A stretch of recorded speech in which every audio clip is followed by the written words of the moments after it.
वज़ीर आज़म इमरान खान का ट्वीट जो है वो सामने आ गया है नाज़रीन। वो कह रहे हैं कि इदारों में तसादुम चाहने वालों के लिए मायूस कुन दिन साबित हुआ है, ये कहना है वज़ीर आज़म का। और ज़ाहिर है ये आज जो फैसला बादी रद्द-ए-अमल वज़ीर आज़म पाकिस्तान इमरान खान का सामने आ गया है और वे कह रहे हैं कि जो लोग इदारों में तसादुम चाहते थे उनके लिए आज मायूस कुन दिन साबित हुआ है। बैरूनी दुश्मनों और माफियाज के लिए आज एक मायूस कुन दिन है, ऐसा कहना है वज़ीर आज़म का। तो ये वज़ीर आज़म ने अपना एक रद्द-ए-अमल दिया है और उन्होंने ट्वीट किया है ट्विटर पर, और उनका यही कहना है कि आज वो लोग जो इदारों में तसादुम चाहते थे, जो माफियाज थे, जो ज़ाहिर इस तरह की सोच रखते थे, उनके लिए आज खासा मायूस कुन दिन है।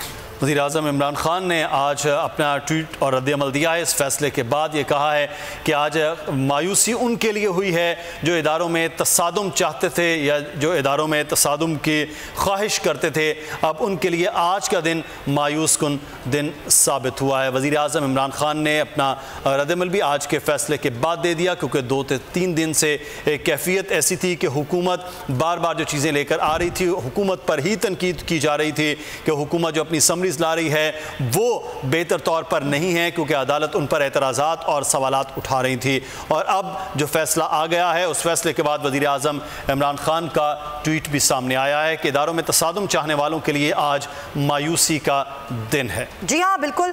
और ज़ाहिर है अब ये रद्द-ए-अमल है वज़ीर आज़म का।